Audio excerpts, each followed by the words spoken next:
Let me ask you, have you, and I'm sure you have, you set your priorities in the office as far as law enforcement cases and that. Could you just give us your top three priorities as we sit today? Sure, I'd be glad to. to. How it stands today. Yeah, the number one priority, and I'm sure you're not surprised to hear this, is public corruption right now for our office. We've got a number of sensitive investigations going on, and it's something that we take very seriously. We see it as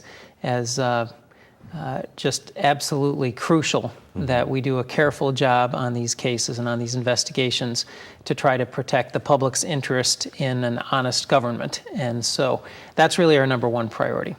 That's not because of anything that I chose. It's because of the circumstances that we find ourselves in.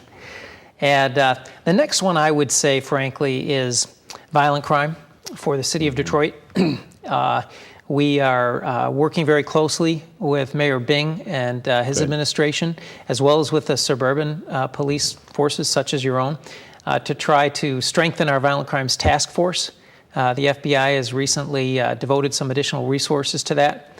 We have a number of programs that try to go after the individuals who are possessing firearms and they have a serious criminal history. And then we take those into federal court to make sure that those individuals get the highest possible sentence that they can get, remove them from the community. We have a program trying to go after gangs as well, the organized gangs, particularly in Southwest Detroit. And so violent crime is number two. Number three would be mortgage fraud. That's big today, isn't it? Absolutely. And we're going to talk a little bit about that, Terry, but we have to take a brief break, and we'll be right back with Police Journal.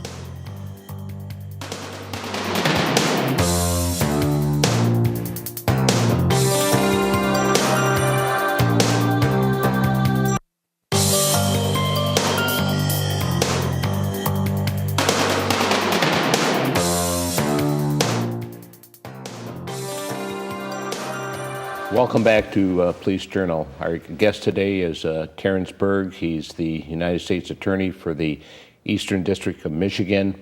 We've been talking about the duties and responsibilities of the United States Attorney's Office. Now we're going to talk about a great concern that we all have, and something that's certainly been on the news almost every night for the past several months, if not a year, and that is public corruption. You know, I've been in law enforcement for 47 years, Terry, and I've really, quite frankly, never seen it this bad as far as what's being revealed as far as through the investigation that's being conducted by your office and the FBI and other federal agencies, I should say. But let's talk a little bit about, I know it takes months, if not years, to put an investigation together and to come out with indictments. The one that stands out today in the public right now is the Monica Conyers investigation. I mean, to me, it appears that here's a person that was very arrogant, that had no, just unbelievable as far as what's been already made public. I mean, through her plea, she did plead guilty to a number of charges, and she will be going to prison very soon, federal prison. Can you talk about that investigation now that the indictment's out and that she has pled guilty? Well, Bill, as you know, we have to be careful, in an area like this, as you know, from being career law enforcement. But I can say this much. There's no question that the case involving former council member Conyers is an example of very serious misconduct by a public official. She did plead guilty to essentially conspiring to accept bribes, and she, in particular, she admitted in court to accepting a bribe in connection with her vote on the Synagro sludge hauling case. Right. One of the things about that plea that people may or may not realize is that Ms. Conyers also admitted to a pattern of conduct, of which the Synagro bribe was one example, and both the plea agreement and the information, that's our charging document, like an indictment, made that very specific. And so when it comes time for sentencing in that case, then both the government and the defense attorney will submit information to the court. and the government will be submitting information really about all of the conduct, all of the illegal conduct that we're aware of that the defendant was involved in. And so I'm confident that in the end, the court will be in a position to have all of the information it needs to make a judgment about a fair and appropriate sentence. Are you at liberty to say how long that particular investigation was ongoing up until the time the indictment came out? It took about 2 years. 2 years. Took about 2 years. And although that does seem like a long time, and I'm not saying that it's not a long time, for a complex federal investigation of public corruption, that's not really that long. That's really about what you normally see, because of the fact that when you're dealing with public corruption investigations, you really have to have all your ducks in a row. Just because you may have a witness that says, well, I gave a bribe to someone, that is just not going to cut it. You have to corroborate that. You have to have all of the records pertaining to that, because ultimately that would just become a situation where the one person says something, the public official may say something else.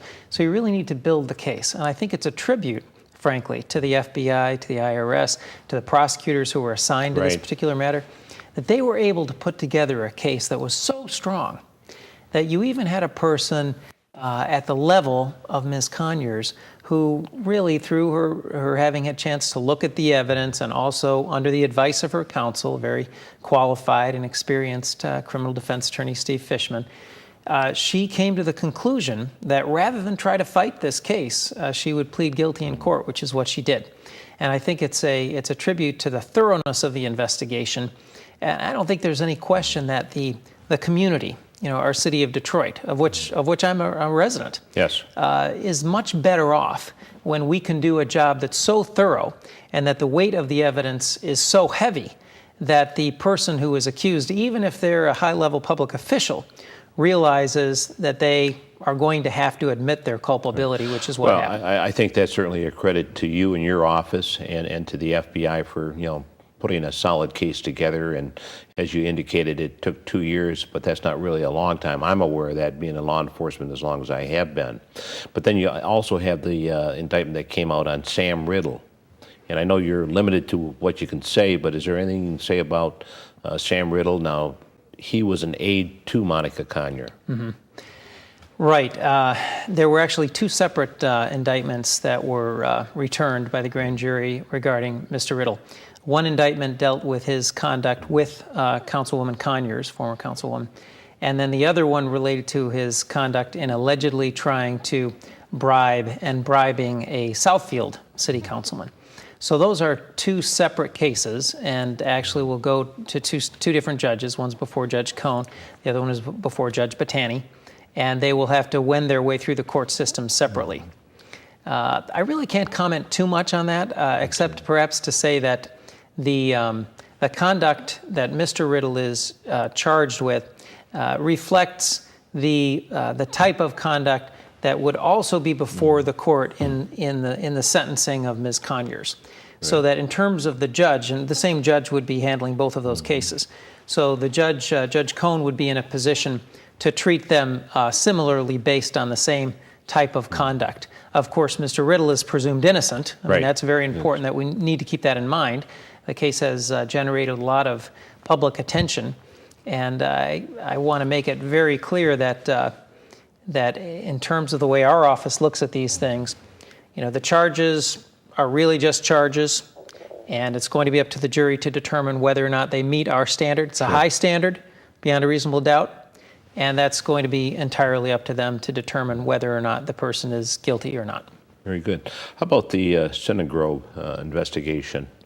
I assume that's still ongoing? We do have still other matters that we're looking at in connection with the Synagro investigation. As you know, that involved a multi-million-dollar contract.